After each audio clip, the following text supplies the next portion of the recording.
पहिला दिवस आहे का मधला एखादा नाही का हे आपण लावलेले. त्याच्यात पहिल्या दिवसाचं काही नसतं. अहो गणपती पूजन झालं नाही तर कोणताच यज्ञ या कोणताच कार्यक्रम होणार नाही. पहिल्या दिवशीचं गणपती पूजन सगळ्यात महत्वाचं आहे.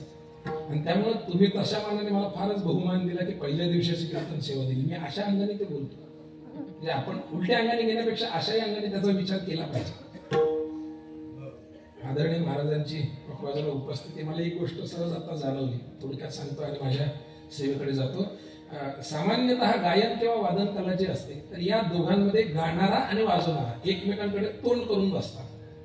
आपण कुठलीही मैफिल पहा, कुठलाही कार्यक्रम पहा सोलो वादनाचा, मध्ये गायक असतील, इथे पखवाजे असतील, इथं सतार वाजवणारे असतील, त्यांची तिघांची जुगलबंदी चालते. ही कशाने चालते तुम्हाला माहिती का?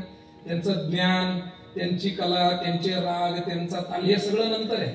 आधी ती कला चालते डोळ्यांनी. त्याला जिथं सण द्यायची असते तिथं त्यांनी नुसती भुवी जरी उंच केली तर याला ते लक्षात येतं. आणि महाराज पाठमोरे असून सुद्धा इतके सुंदर साथ त्यांनी आज केली. आणि सगळ्यात महत्वाचं या दोघांचे वैशिष्ट्य सांगतो पुढे जातो. मी समोर आले म्हणून कौतुक करणाऱ्या मुलग्यांनी मला ओळखणारी मंडळी हे सगळी.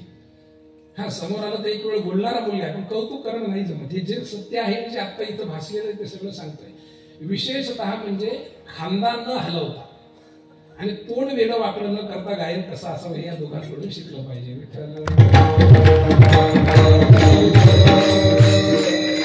वादनासाठी फार अंग हलवावंच लागतं आणि गायनासाठी फार तोंड उघडावंच लागतं. याला अपवाद दोघच जण सोडायचे.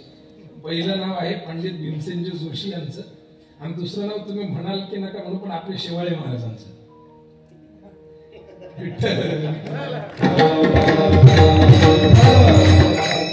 यांच्याकडून तसं केल्याने सुद्धा चांगलं गायन येतं पण तसं केल्यानेच चांगलं गायन येतं असं नाहीये. या सगळ्यांच्या उपस्थितीत आजची सेवा आहे आणि अत्यंत देखणं. आणि दुसरं वैशिष्ट्य इथल्या मंडपाचं सांगतो. इथे आल्यावर मला दिसलं की आपोआप या नाविकांचं नशीब फार चांगलं महाराज. इथं सद्गुरू सुद्धा सापडविले वाटे जाता गंगा स्नाना स्वतः येतात. इथं देव सुद्धा स्वतः आलाय. आता मला सांगा तुम्ही हा सगळा मंडप केला, मंडपाच्या समोर आपोआप तुम्हाला अधिष्ठान आलेलं. माझं आत्ता लक्ष विना घेतल्यावर गेलं की आदिमायेचं अधिष्ठान आहे सप्तशृंगीचं आणि बरोबर कीर्तनकाराच्या समोर तुम्हाला अधिष्ठान आहे.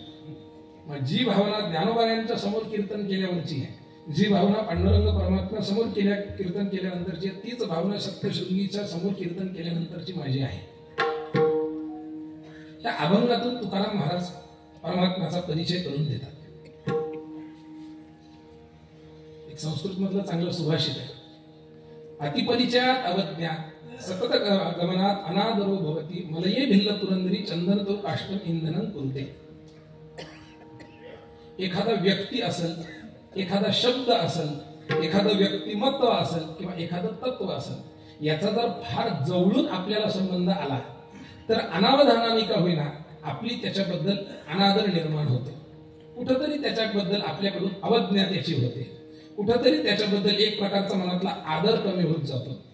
आणि क्षमा मागून सांगायचं वाक्य असं आहे की या अभंगाच्या बद्दल थोडीशी अशी अवस्था आपल्याला पाहायला सापडते की हा अभंग सगळ्यांचा पाठ आहे. वारकरी म्हणून जो जो जन्माला येतोय किंबहुना वारकरी नसेलही आणि महाराष्ट्रात जन्माला आलाय त्याचा सुंदरते ध्यान हा अभंग पाठ आहे. जसा हा अभंग सगळ्यांच्या तोंडपाठ आहे. काही अभंग कानपाठ असतात, काही अभंग तोंडपाठ आहेत, काही अभंग मुखपाठ आहेत. तसा हा अभंग सगळ्यांच्या तोंडपाठ आहे. तुमच्याकडून ऐकला, मी म्हटला, माझ्याकडून ऐकला, दुसऱ्या जणी म्हटला. गाथ्यात पाहून बघण्यासारखा हा म्हणजे बघून पाठ केलेला हा अभंग नाही. हे जसं या अभंगाचं वैशिष्ट्य आहे तसं हा अभंग कीर्तनकारांच्याकडून कीर्तनासाठी दुर्लक्षित राहिला हे सुद्धा आपल्याला नाकारता येत नाही. म्हणून मला चांगलं आठवतं 2013 मध्ये इथं खंडेरावाडीमध्ये एक मोठा सप्ताह झाला होता आणि त्याच्यामध्ये माझी अशीच पहिल्या दुसरीची सेवा. ते बहुमान म्हणून बरं का, ते असं आपण दुसरं हे नाही, बहुमान येतं. मी आता सांगितलं सप्ताहाचं यश पहिल्या दिवशीवर असतं आणि ती पहिल्या दिवशीची सेवा मला वाटतं सगळीच जण होतात. आपण तेव्हा अभंग घेतलं होतं देवाची द्वारी. आज पहिला दिवस होता, कुठेतरी या अभंगाचं चिंतन करावं म्हणून हा अभंग घेतला. एखादं तत्व असं असतं की त्याचा फार जवळून संबंध आला तर कुठेतरी अनादर निर्माण होतो. एखादा फार मोठा व्यक्ती आहे नंतर 4 चौकात जर बसला तर मित्र त्याला म्हणतो गप रे बाहेर मोठा असेल, इथं आमचा तोच येतो. त्याला जो मान बाहेर आहे तो मान त्या मित्रात मिळत नाही, कारण अतिपरिचयात. त्याच्यासाठी संस्कृतात सुभाषित आलेले आहे, संतत गमनात अनादरो भवती. सतत गेल्याने अनादर भू भवती म्हणजे होणे. संस्कृतमध्ये एवढं सांगायचं आपल्याला येतं, फारसं पंचदशीत मी जाणार सुद्धा नाही. त्याच्यात त्यांनी कथा सांगितली, थोडक्यात सांगतो आणि पुढे जातो. मलाही भिल्ल पुरंदरी चंदन काष्टम इंधन पुरते. एक राजा होता, आपल्या सेनापती सगळ्या प्रधानासह जंगलात गेला. संध्याकाळची वेळ झाली, पावसाचं वातावरण होतं. प्रधानाची, सेनापतीची, राजाची ताटातूट झाली. राजा वेगळ्या दिशेने गेला, ते बाकीचे सगळे वेगळ्या दिशेने गेले. राजा रस्ता चुकला. रात्र होतीये हे लक्षात आलं. राजाने कुठेतरी आश्रय शोधावा, कोणाला तरी रस्ता विचारावा, म्हणून राजा चालत चालत गेला घोड्यावर. एका भिल्लाचं घर तिथं होतं. त्याच्या जवळ गेला, पाहिलं कुठेतरी दिसतंय. घरात दोघं पती पत्नी होते, भिल्ला आणि त्याची ती पत्नी. आत गेला, घोड्यावर उतरला, आत गेला. त्यानं सांगितलं, मी रस्ता चुकलो, माझे सगळे सेनापती, प्रधान, सैन्य सगळं दुसऱ्या रस्त्याने. मला राजमहालाचा जर तुम्ही रस्ता दाखवला तर बरं होईल. त्या भिल्लाने पाहिलं, राजा आहे, घोड्यावरून उतरला आहे, सशस्त्र आहे, अंगावर गरजली कपडे. त्यांनी नमस्कार केला, घरात बोलवलं. माझ्या पामराच्या झोपडीला तुमचे पाय लागले, म्हणजे भाग्याची गोष्ट आहे. घरात बोलवलं, आदरातिथ्य केलं. सांगितलं, मी आपल्याला रस्ता नक्की दाखवतो, किंबहुना मला रस्ता माहितीये, मी आपल्याला राजवाड्यापर्यंत सोबतही पण येतो. आत्ता आपल्याला जाणं योग्य नाहीये, रात्रीची वेळ झाली आहे. हिंस्त्र श्वापद बाहेर पडलेली आहेत, वाघसिंह बाहेर पडलेली आहेत. आत्ता आपण झाल्याने आपल्या जीवाला धोका, म्हणून आजची रात्र आपण इथं मुक्काम करा. सकाळ झाली की मी तुमच्या सोबत येतो. राजाचा नाईलाज झाला, आणि नाईलाज झाल्यावर इच्छा नसली तरी ते ऐकावं लागतं. याचं उत्तम उदाहरण एकच देतो आणि लगेच पुढे जातो. रोज हात धुवून जेवायचं. आपल्या आई वडिलांनी आपल्याला सांगितलेलं आहे का? सांगितलेलं आहे. आपण धुतो का? आणि लॉकडाऊन मध्ये कोणी सांगितलं तरी धुतो का? कोणी नाही सांगितलं तरी? नाईलाज असला की इच्छा नसताना सुद्धा ते करावं लागतं. म्हणजे आजही जैन धर्मगुरूंची जी पद्धत आहे की कुठल्याही प्रकारचा एक काही जी क्रिया आहे ती आपल्या नाकात गेली नाही पाहिजे, किंवा त्याचा जो काही परिणाम आहे तो आपल्या शरीरावर झाला नाही पाहिजे. ती प्रक्रिया आपण आज त्याला आपल्याला मान्य नाहीये, पण तेव्हा ती प्रक्रिया 40-40 रुपयाला एक मास विकलेली. राजाचाही नाईलाज झाला. राजाने मुक्काम केला. काही जी चटणी वाटली होती ती खाल्ली, रात्री झोपला. सकाळी उठला. उठून तो भिल्ल राजासोबत गेला, राजवाड्यात सोडलं, नमस्कार केला. जाताना राजा म्हणे, मला तू रात्री आश्रय दिला, तुझ्या घरची भाकरी खाऊ घातली, एका राजाला तू आश्रय दिला आणि जीवनदान दिलं. कदाचित येताना मला काही झालं असतं तर मी मृत पावलो असतो. मला तुला काहीतरी देण्याची इच्छा आहे. त्यांनी सांगितलं, काही नको. तेव्हाचे राजे देण्याची इच्छा धरत होते.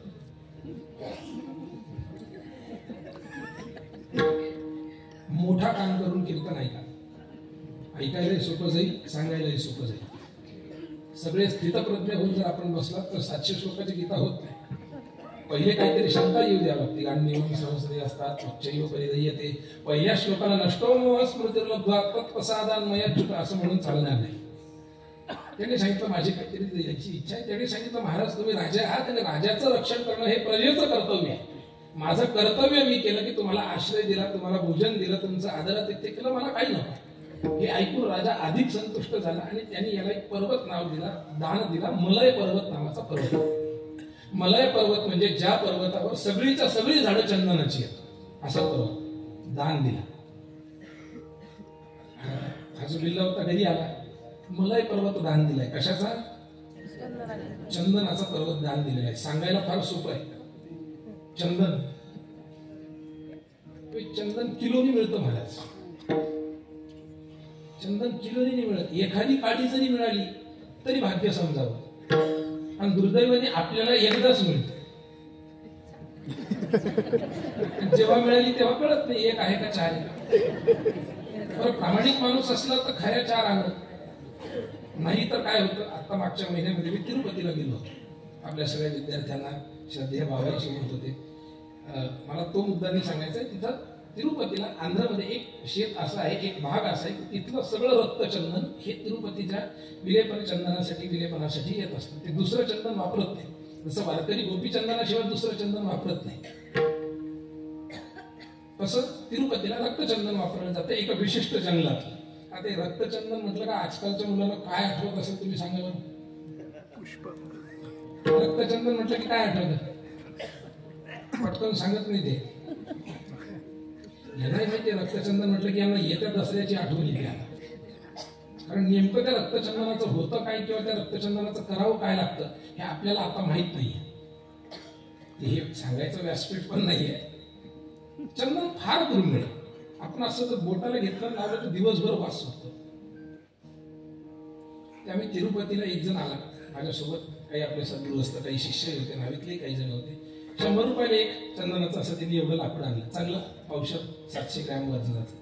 ते आमच्या एका स्त्री आमच्या ताई होत्या, त्यांना सांगितलं म्हणजे 100 रुपये. ते माझ्याकडे आले, महाराज बरं काय असतं, बाकीच्या लोकांचा हा शुद्ध आणि गोड गैरसमज आहे, महाराज लोकांना सगळ्यातलं सगळं माहिती असतं. आता सांगा, माझा आंध्र प्रदेशचा संबंध नाही, माझा लोकांना चंदन लावण्याचा संबंध नाही,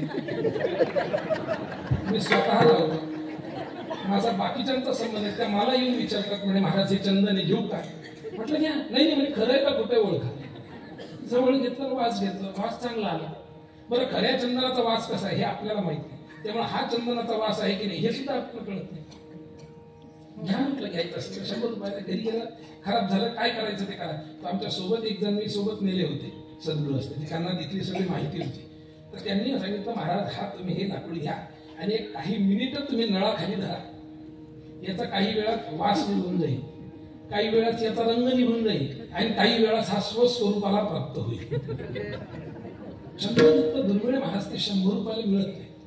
आणि याला चंदनाचं झाड दिलं नाहीये, चंदनाचा पर्वत दिला. हे दोघं त्या मलय पर्वतावर राहायला गेले. वर्ष निघून गेलं, राजाला म्हटलं आपण त्याला मलय पर्वत दान दिला होता, काय झालं असेल त्याचं, कसा तो आता झाला असेल, उत्सुकता लागते माणसाला. त्याच्या भेटायला म्हणून त्याच्या जवळ गेला. पर्वताच्या जवळ जवळ जवळ असं तो मोठा दूर दिसला. पर्वतावर गेला, पाहतो तर अर्ध्याच्या वर जंगल उजाड. त्याची बाई तिथं बाहेर भांडे घासत बसली होती. तीच अवस्था, तीच कपडे, तीच सगळी परिस्थिती. पडवणी राही ना ते ठाई. काही काय आपले लोकात असत पाहत असत, कपडे धुवायचे नाही, फक्त बुक्काच लावायचा. म्हणजे ते आधीचं काळ काय ते प्रमाण आहे आपलं पांडुरंगाचं. तसे बरेच जण असतात, आधीच ते काळे त्याच्यात ते बुक्का लावतात. काय तीच अवस्था तिची. राजाने आश्चर्याने डोळ्यात खाली उतरला, तिला विचारलं माते म्हणे वर्षभरापूर्वी मी हा मलय पर्वत आपल्याला दान दिला होता. हो म्हणे. तिने नमस्कार केला. राजासाहेब तुमची कृपा आहे म्हणे सगळी. सांगितलं तुमची परिस्थिती अशी कसं काय म्हणे. एक झाड जरी विकलं असतं म्हणे, ते लोक तिरुपतीला 100 रुपयात काड्या विकायला लागलेत म्हणे, तुम्ही एक झाड जरी विकलं असतं म्हणे आयुष्य सुखात गेलं असतं. तिने सांगितलं करता काय तुम्ही. त्यांनी सांगितलं काही नाही म्हणे महाराज, आम्हाला याची महती माहित नाही किंवा आम्हाला ते रोजच झालं असं समजा. आम्ही काय करतो, ते रोज एक झाड तोडायचं, ते आणायचं, ते तोडायचं, ते जाळायचं, त्याचा कोळसा घ्यायचा, बाजारात न्यायचा, तो विकायचा, त्याचा जो पैसा होईल त्याच्यावर आपलं जीवन जगायचं. दृष्टांत संपला. अतिपरिचयात अवज्ञा. कुठंतरी रोज सुंदर ते ध्यान. चला अभंगाकडे कशाला. हरिपाठाबद्दल बोलायचं झालं, विनोदी महाराज आहे त्यामुळे ते मनातून बोलले असतील की नाही हा भाग नंतरचा. म्हटलं महाराज पाहू एवढा प्रवास सतत आपला असतो, हरिपाठाचं कसं म्हणे पाठ. मी पहिलेच सांगतोय मोठा कान करून ऐका. कदाचित माझी तेवढी पात्रता नाही की मी तुम्हाला कळलं असे विनोद सांगू शकेल, त्यामुळे मी जसे विनोद सांगू शकत तसे तुम्ही ऐका. ते म्हणे पाठ आहे महाराज, हरिपाठाकडे पाठ आहे म्हणे, हरिपाठ पाठ नाहीये म्हणे. तुला करून सांगा मला. हे अभंगाची कशी परिस्थिती झालेली आहे. अभंगाचे 2 वैशिष्ट्य. एक, हा अभंग पाठ करावा लागत नाही. दुसरी गोष्ट, हा पाठांतरात असला तरी कीर्तनाच्या दृष्टीने थोडासा दुर्लक्षित आहे. या अभंगातून तुकाराम महाराज परमात्म्याचा आपल्याला परिचय करून देतात. उपस्थितांपैकी प्रत्येकाला शंका येणं स्वाभाविक नाही आली तरी मी काढतो की तुकाराम महाराजांना आपल्याला पांडुरंगाचा परमात्म्याचा परिचय करून द्यावा का वाटला. आपल्यातलं कोण असं आहे त्याने हात वर करायचे जो पंढरपूरच्या पांडुरंगाला ओळखत नाही. हात वर होणार नाही. पिढ्यानपिढ्या आपल्या घरात संस्कार आहेत. पिढ्यानपिढ्या तुका म्हणे ते द्या ते सनकाधिक द्या, हे आमचे कुलदैवत पांडुरंग. पिढ्यानपिढ्या आपल्याला माहिती आहे की पंढरपूरचा परमात्मा युगे 28 विटेवरी उभा. बाकीच्या सगळ्या गोष्टी, त्या नामदेवरायांच्या गोष्टी, पुंडलिकाच्या गोष्टी सगळं काही आपल्याला माहिती आहे. पिढ्यानपिढ्या आपल्या मनावर ते संस्कार बिंबवले गेलेले. तरी सुद्धा तुकाराम महाराजांना आपल्याला पांडुरंगाची ओळख का करून द्यावी वाटली. आपण पांडुरंगाला ओळखत नाही का. चला पुढचा प्रश्न विचारतो. आपल्यातील कोण असं आहे की जे छत्रपती शिवाजी महाराजांना ओळखत नाही. त्यांनी हात वर करा. ज्याचा होईल कार्यकर्ते पांढऱ्या टी-शर्ट घालून बाजूला तिथल्या तिथं हात छाटून टाकतो. महाराष्ट्रात राहून छत्रपती शिवाजी महाराजांना जर तो ओळखत नसेल तर महाराष्ट्रात पाण्याचा एक थेंब पिण्याचा सुद्धा त्याचा अधिकार नाही. शिवाजी महाराजांना कोण ओळखत नाही? कोण ओळखत नाही? सगळे ओळखतात. आपण सगळे छत्रपती शिवाजी महाराजांना ओळखता. कुठं झाली होती भेट? गडावर जाताना किंवा घोड्यावरून जाता जाता मग इकडून चालले होते म्हणून माझ्या घरी थांबले. आपण छत्रपती शिवाजी महाराजांना ओळखतो, आपली त्यांची भेट झालेली नव्हती. पिढ्यानपिढ्या आपल्या पूर्वजांनी, आपल्या आई वडिलांनी छत्रपती शिवाजी महाराजांचं चरित्र आम्हाला सांगितलं, छत्रपती शिवाजी महाराजांचं स्वराज्य संघटन आम्हाला सांगितलं, मासाहेब जिजाऊंनी त्यांना दिलेले संस्कार आम्हाला सांगितले आणि त्या सगळे आमच्या मनात बिंबल्यामुळे आम्ही छत्रपती शिवाजी महाराजांना ओळखायला लागलो. तसं पांडुरंग परमात्मा पिढ्यानपिढ्या आमचे वडील तिथे जातात, आमचे घरचे तिथे जातात, त्याची वारी करतात. महिन्याची वारी आहे, 15 दिवसाची वारी आहे, 6 महिन्याची वारी आहे, चैत्री वारी आहे, माघ वारी आहे. काहीच नसेल तर एक तरी वारी आहे, आषाढी तरी. तेही नसेल तरी कधी 2-3 वर्षातून ट्रिपला चालले तरी पंढरपूर आहे, किंवा कधीच गेलो नाही पण आपण माहिती आहे असा एक देव आहे, एवढी तरी ओळख आहे. तरी सुद्धा तुकाराम महाराजांना आम्हाला ओळख करून का द्यावी वाटली असेल असा प्रश्न स्वाभाविक आहे. तुकाराम महाराज आम्हाला परमात्म्याचा परिचय करून देतात. याचं थोडक्यात उत्तर देतो आणि पुढे जातो. पिढ्यानपिढ्या आमचे आई वडील पांडुरंगाची भक्ती करतात, आमच्या घराण्यात पांडुरंगाची भक्ती आहे म्हणून आम्ही पांडुरंगाला ओळखतो. आम्ही आमच्या बुद्धीने पांडुरंगाला ओळखतो, आम्ही आमच्या स्वार्थासाठी पांडुरंगाला ओळखतो. पण तुकाराम महाराज जेव्हा पांडुरंगाची ओळख आपल्याला करून देतात तेव्हा पांडुरंग आपल्याला ओळखतो. विठ्ठल